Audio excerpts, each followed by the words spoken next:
Good afternoon. Thanks for joining us across the fence. I'm Fran Stoddard. Vermonters cherish our rural character, but keeping Vermont vibrant and resilient doesn't happen without conscious effort.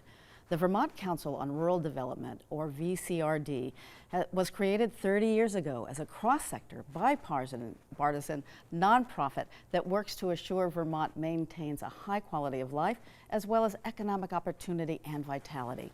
Brian Lowe was recently named as the executive director and is ready to take VCRD and Vermont into the future. Brian joins us by Zoom. Welcome so much, Brian. Hey, thank you very much for having me, Fran. So one of VCRD's initiatives is bringing Vermonters together at annual summits to learn from each other and discuss critical issues facing our state in the future. Registration is now open for this year's in-person summit that will take place August 10th. I thought I'd bring this up right at the top, and we'll discuss what VCRD does in a minute, but what will this summit focus on this year, and who should consider going? Well, thank you very much, Fran. It's a summit focused on community leadership, and so it's a summit that is very inclusive, and we encourage people to consider coming if they are connected in some way to their community. And we focused on community leadership because there's a lot happening in this space at the community level this year. There is all kinds of federal money flowing to the state and to communities.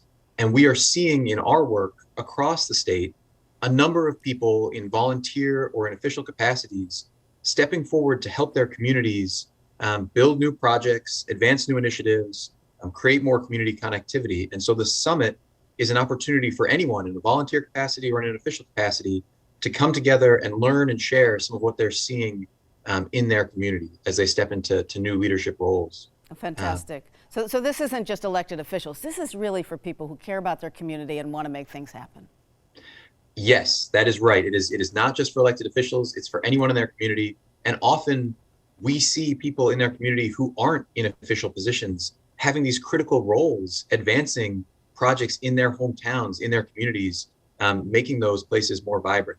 And so these gatherings are really, fairly significant. About 500 people will come, and we will share some things that we've seen across the state that have been very successful, as well as some things that have been really challenging as people kind of grapple with these different projects and ideas, new housing, new efforts to create economic opportunity, new climate-related work, all kinds of different things, as well as workshops around, personal skills. Like fundraising can be very hard, leading under an uncertain situation, thinking about budgets, thinking about running meetings effectively. We have a number of these workshops that are meant to help people who don't have formal training be confident in stepping forward to support their community. Fantastic. Yeah, I've been to the summits and they're wonderful. They're keynotes and workshops, and it's very vibrant. It's wonderful to meet other people. It's true, and we actually have a picture of you in one of those photos that was shown unintentionally. I'm sorry about that, Fran, but yes, you definitely have been to one of the summits. So on to some of your other initiatives. Your Working Lands Enterprise Initiative continues to work to stimulate economic development on behalf of really Vermont's agriculture and forest product sectors. What is exciting you in that work right now? Well, I think the whole program, it's just a common sense program. And really, I think credit belongs to my predecessor and to many others, Paul Costello and others who helped design this program to encourage additional state investment in farm and forest businesses all across the state. This year, thanks to the governor and legislators, they've almost doubled the amount of money available on an annual basis and added on top of that an extra $2 million in new funding to support farm and forest businesses. So all across Vermont, all 14 counties, and it's been going about 10 years now, which is really a good program. So kind of continued investment, in fact, increased investment because it works. It helps create, new jobs and allows farms or forest businesses to expand in ways that they want to. Right, exactly. And they're also, of course, not only ag and value added, but also the forestry products and what's going on in forestry. Yep, that's right. So another wonderful thing that I love is VCRD has been conducting community visits for decades. Explain that program and why it's more critical really now than ever. Oh, great question, Fran. Community visits, really it's a 3-month process where VCRD comes to a community after an invitation and helps the community set clear priorities that they define for themselves, right? We we don't know the community as well as the people who live there. And so our job is to help bring some additional capacity and help run a process where a community decides what it wants to do, and then to help that community connect to resources that can make that those priorities happen. And so we've been doing this for many years now, and we've seen a lot of different communities identify a lot of priorities, and we've seen some of those priorities come to fruition over time. It's really an empowering project, and it's just totally rejuvenating as well. So about how many towns have chosen to go through this process with you? Amazingly, Fran, 86 Vermont communities have gone through this process over the last 20 odd years. It takes time, it takes 3 or 4 months.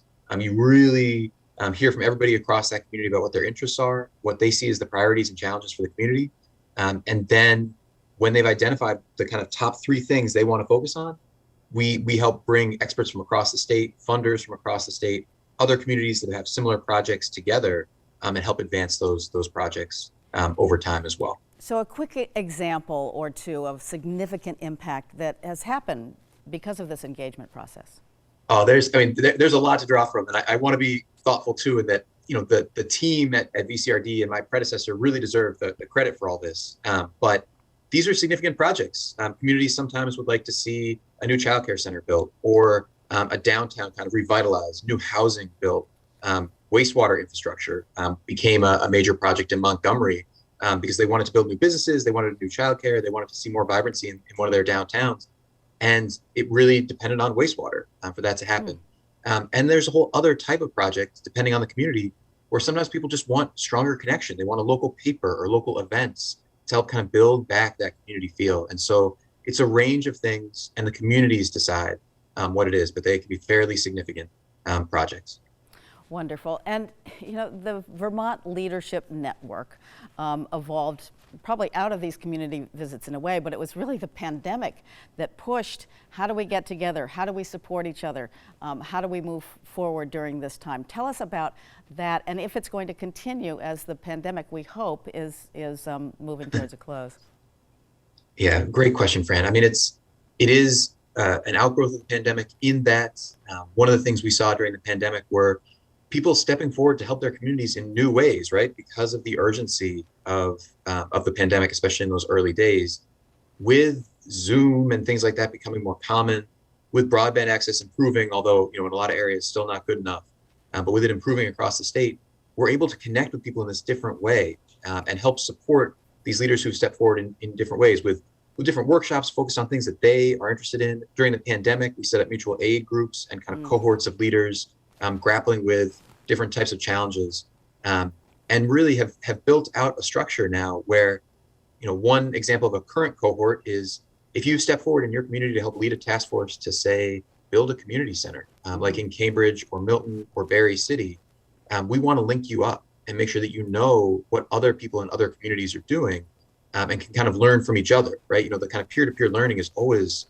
the best. We don't have the answers, but people who've worked through these projects can share their wisdom, their challenges, and it's helpful in accelerating the time to a project becoming complete.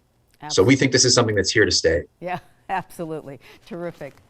And the Vermont Proposition, another thing that you guys have come up with, is a comprehensive assessment and action plan for a vibrant future for Vermont that includes issues of climate change, the climate economy, education, equity, civic engagement, and more. It even has its own website, futureofvermont.org. How did that come about, and what stage are you in now? Well, I feel like there's a lot of projects in the air with this organization, and I think the kind of key theme running through it is listening to what communities need. And it feels like we're in this kind of watershed moment of communities and needs shifting. And so this Vermont Proposition is the concept of, if we look out 20 or 30 years, what would be most important for us to do now to put Vermont on an even better trajectory, particularly as we think about kind of our rural communities. And it's a long story and a long process, but I think the quick synopsis is that we heard from over 4,000 Vermonters, hundreds of pages of ideas of things that they wanted to see in their community or in the state. And those have been kind of distilled down based on the patterns that we saw in responses into kind of 10 areas. And we have a team, a really diverse team from across the state, very established leaders and also people who are new in kind of leadership roles, thinking about that future together, who've come out with a couple kind of initial priorities of where we're going to start working to try and build that future together in a really proactive way. And I think that kind of local vision and wisdom and that kind of proactive effort to step forward and think about the future together is really what defines our work. Absolutely, that's what VCRD is and does. So one of the proposed idea solutions I thought was interesting is a payment for ecosystem services. Yeah. From your citizen action team. What does that entail, and how might folks access the benefits if it's even up and running yet? Great question, Fran. And I want folks to not be turned off by the name. Like sometimes language can really, be a barrier. And what this is, payment for ecosystem services, fundamentally are about trying to honestly and fairly compensate, in particular farmers, but other kind of working lands businesses for good land stewardship. It is costly and expensive to steward your land in the right way, in a way that kind of is sustainable over the long term, and thinks about kind of the environmental impacts. And a lot of Vermonters are working hard to do that. And a payment for ecosystem services system, and there are elements of it that have been implemented in different ways to date, but a comprehensive system that is really thoughtful and listens to what those working lands, business owners and Vermonters want and need is a system that we think could really help be an economic driver for our farm and forest businesses and for our rural communities in a way that helps reduce, for example, phosphorus runoff into the lake or into rivers. Could talk about carbon sequestration or clean water, just really important things over the long haul.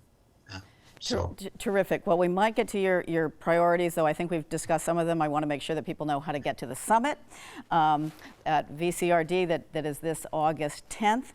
You can go to the website of VCRD, which is at vtrural.org.